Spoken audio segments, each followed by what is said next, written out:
हमने पिछले भाग में देखा था कि रजनी ने धीरज पर वैवाहिक क्रूरता का आरोप लगाया था, भोजन और अन्य आवश्यकताएं न देने का आरोप लगाया था और यह भी आरोप लगाया था कि धीरज ने रजनी के पुत्र को अपना खून मानने से इनकार कर दिया था। रजनी के आरोप के मुताबिक धीरज उसे और उसके बेटे को जान से मारना चाहता था।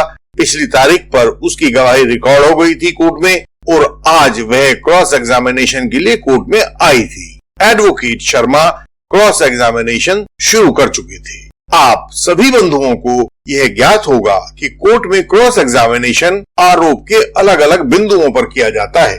तो एडवोकेट शर्मा भी कुछ बिंदुओं पर क्रॉस करने के बाद अब पुत्र वाले इस बिंदु पर आ चुके थे।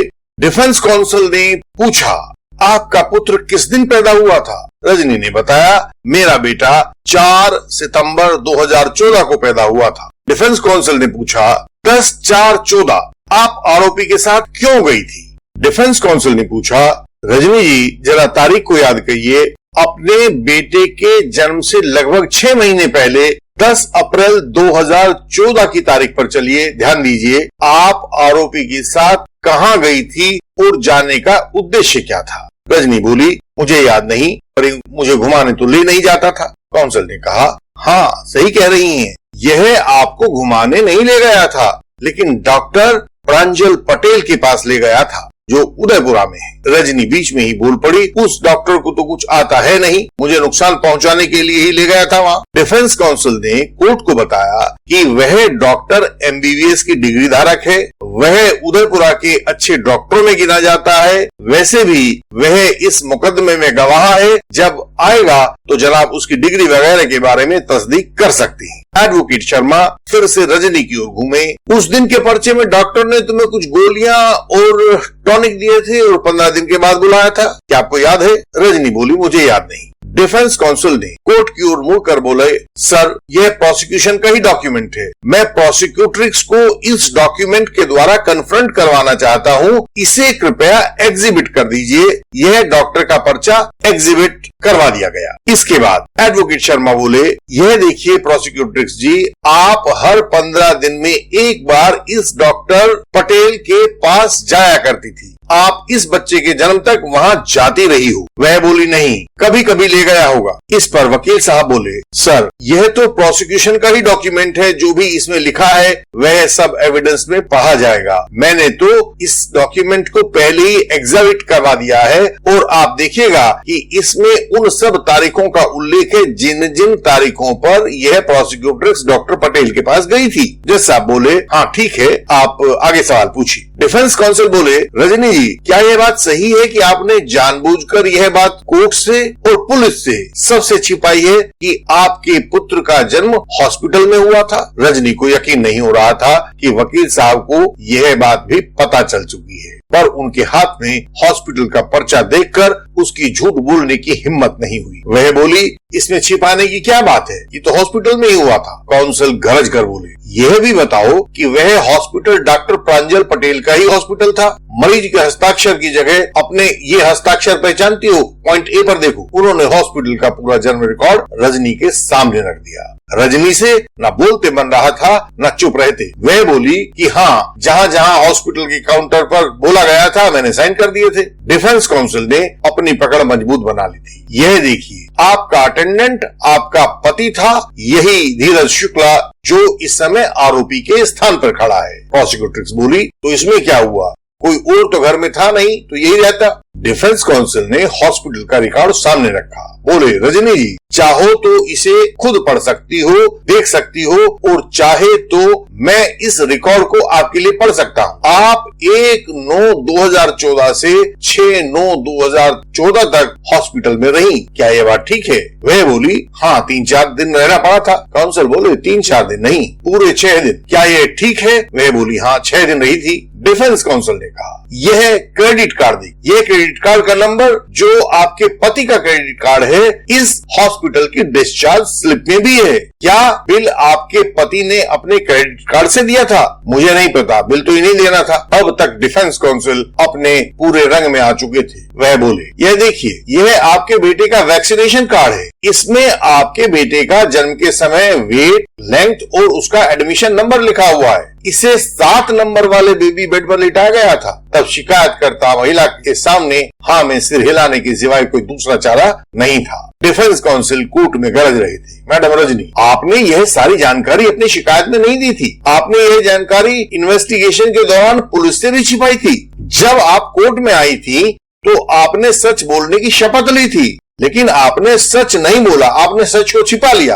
वह बोली मैंने कुछ नहीं छिपाया, जो बात थी मैंने बता दी। नहीं, एडवोकेट शर्मा बोले, मेरा कहना है कि आपने शपथ लेकर भी कोर्ट में झूठ बोला है। बताइए आप क्या कहती हैं? उस औरत की शक्ल रुआंसी हो चुकी थी। जिस सच को वह सबसे छुपाना चाहती थी वही सबके सामने आ चुका था। अन्य बिंदुओं पर भी क्रॉस हुआ।